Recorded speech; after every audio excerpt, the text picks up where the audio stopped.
Welcome back. It's the Kovacs Report, and I'm very excited to jump over from Marvel reviews to DC for Absolute Superman from Jason Aaron and Carmine Di Giandomenico.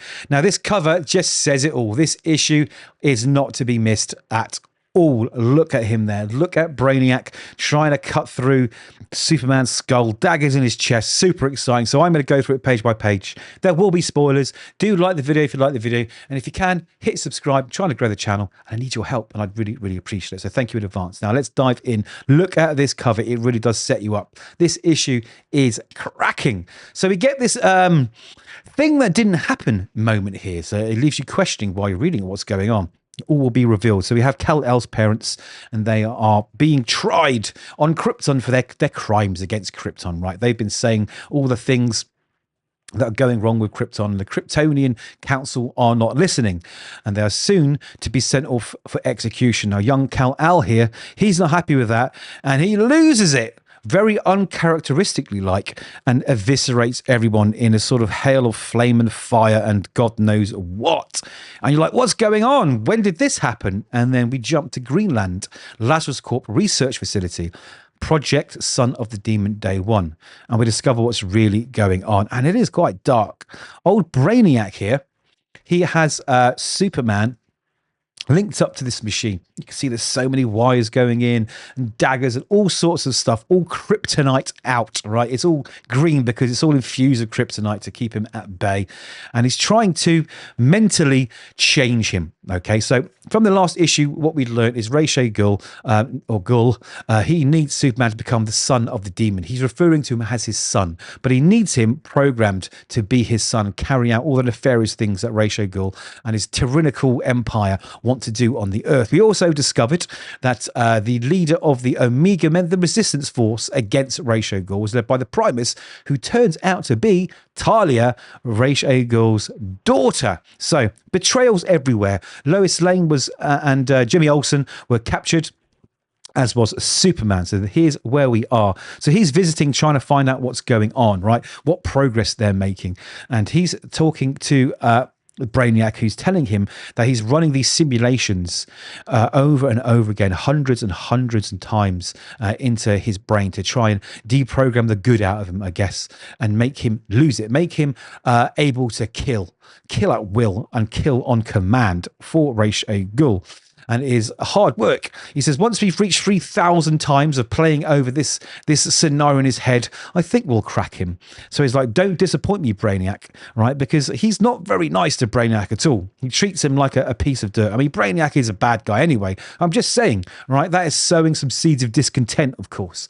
He's like, he plays the sort of subjugated worker, as you know, I serve at your leisure. You see all the other automatons that he's created, other Brainiacs bowing in respect to him.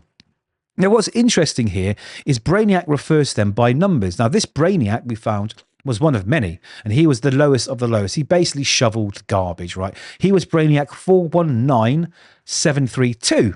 They were all numbered, right? And we notice that he's numbering his Brainiac automatons too. He's obviously Brainiac number 1, and they're following suit. And what this shows very subtly without explanation is sometimes when people try to escape some form of tyranny, right? Once they become free, they themselves start employing the same type of tyranny on others. And that's exactly what's happening here. He didn't learn anything from it at all. Okay, he is corrupted. So he's broken himself off from the rest of the Brainiacs, and he started his own, I guess, sort of his own Brainiac colony, let's call it.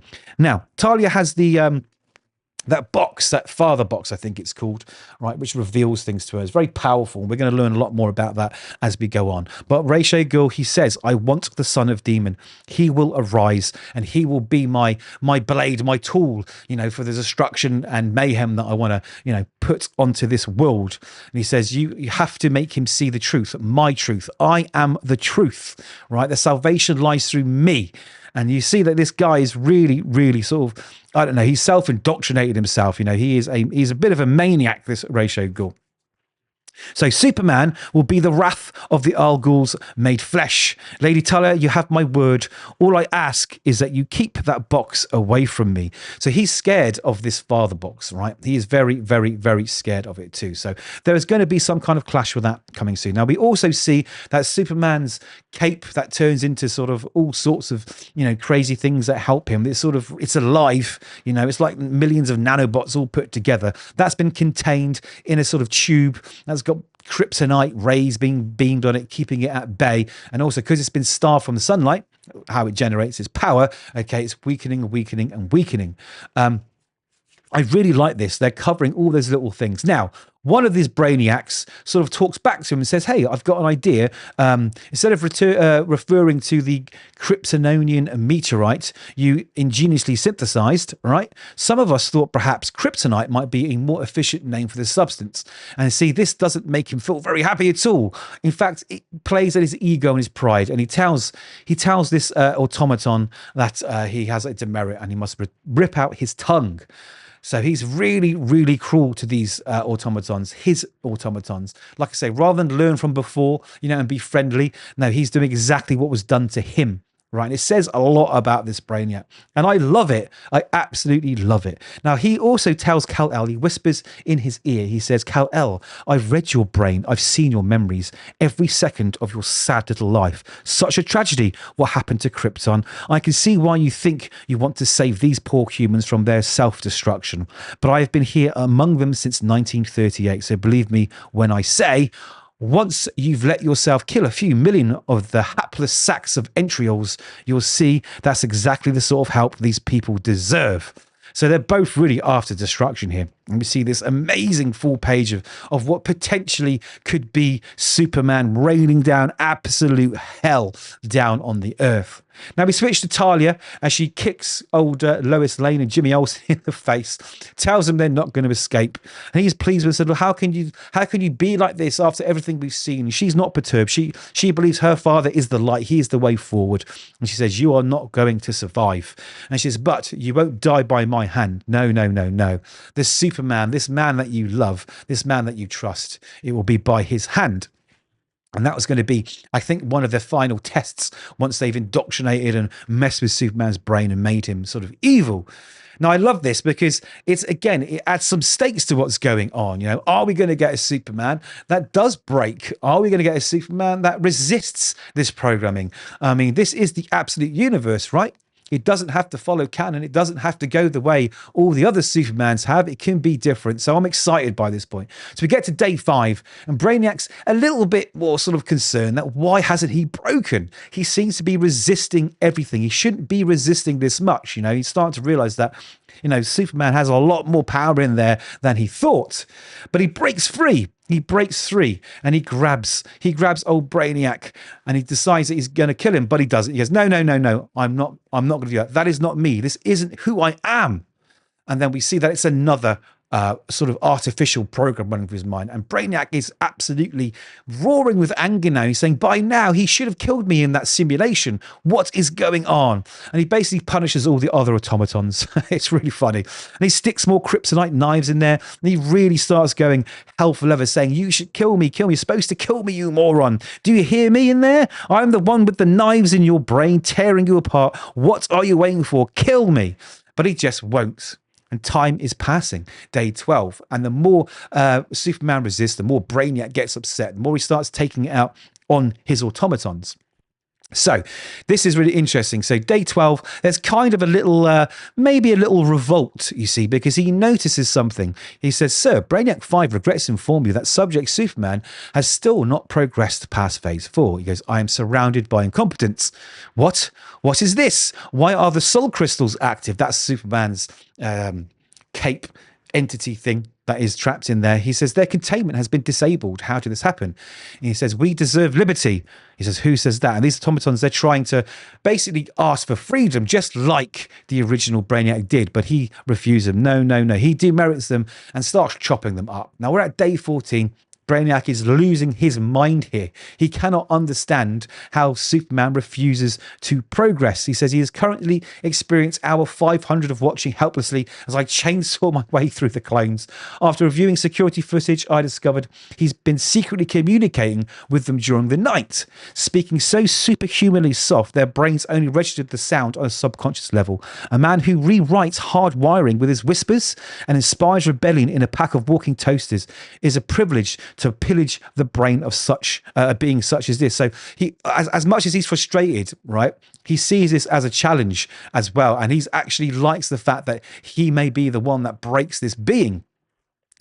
Okay, so we move on, and it gets a bit worse and worse and worse. Now, while that's happening, Lois Lane's father turns up. Now, Lois Lane's father's lost his legs. He's got these artificial sort of cyborg legs, and he comes in, and they're saying, well, what are you doing here, sir? You don't seem to have an appointment. He's like, well, you'd be surprised the things you do for family. So he's come there to rescue Lewis, and that's what he does. He busts through and he's like, let's get out of here. And we're taking Jimmy with us.